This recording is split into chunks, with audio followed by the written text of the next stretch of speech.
সুপ্রিয় দর্শক, আসসালামু আলাইকুম। স্বাগত জানাচ্ছি জয়পুরহাট গরুর বাজার থেকে। আজকে কোথা থেকে ব্যাপারী আসছিল, কেমন দামে গরু কিনলো সেই তথ্য দেওয়ার চেষ্টা করবো। দর্শক, কথা বলবো আমরা ব্যাপারীর সাথে। সেই দূর আগত টাঙ্গাইল থেকে এসেছিল আমাদের দুই ভাই। কয়টা গরু কিনেছে, তারা গাড়ি সাজাচ্ছে একটা, সেই তথ্য দেওয়ার চেষ্টা করব। গাড়িতে ইতিমধ্যে দুটা তুলে ফেলেছে, আরও তিনটা রয়েছে। কেমন দামে কিনলো সেই তথ্যটাই দিব।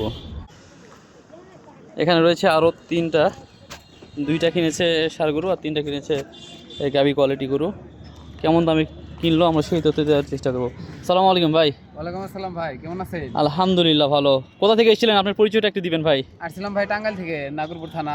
নাগরপুর থানা। যারা টাঙ্গাইল থেকে দেখছেন ভাইকে অবশ্যই চিনবেন। ভাই আজকে কটা গরু কিনলেন সব টোটালি? আজকে টোটাল ভাই 5টা করে কিনছি। 5টা গরু কিনছেন, 3টা গাভী। 3টা গাবি। কেমন দামে কিনলেন ভাই? মোটামুটি ভালো দাম ভাই। ভালো দাম না? এই গরুটা কিনছে হচ্ছে আপনার 58,500 টাকা দিয়ে। ওটা কিনছেন 58,500। আর এটা কত কিনছেন ভাই? আর এটা কিনছি ভাই 54,000 টাকা। 54,000। আর সামনে একটা দেখা যাচ্ছে, এটা কত দিয়ে কিনছেন? আর এই গরুটা কিনছি ভাই 60,000 টাকা দিয়ে। 60,000। আর যে গাড়িতে দেখালাম যে দুইটা গরু, ওগুলা কেমন? গাড়িতে সামনের গরুটা কিনছি 1,26,500। 1,26,500।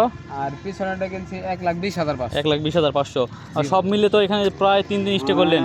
কোনো সমস্যা কি হয়েছিল নাকি এখানে? কোনো এইদিকে যেমন ভাবছিলাম ওইরকম কোনো সমস্যা হয় নাই। সমস্যা হয়নি? টাকা পয়সা কোনো সমস্যা হয়েছিল? টাকা পয়সার কোনো সমস্যা কোনো কিছু হয় নাই। যেমন ভাবছিলাম তার থেকে অনেক বেটার কিছু পাইছি। আলহামদুলিল্লাহ, তাই তো? ঠিক আছে জি আলহামদুলিল্লাহ। ভাইয়েরা, আমরা দোয়া করি ভাইয়েরা সফলভাবে তাদের খামারটাও ভালোভাবে পরিচালনা করবে। আমরা এই আশা ব্যক্ত করছি। সকলে ভালো থাকবেন, সুস্থ থাকবেন। আসসালামু আলাইকুম।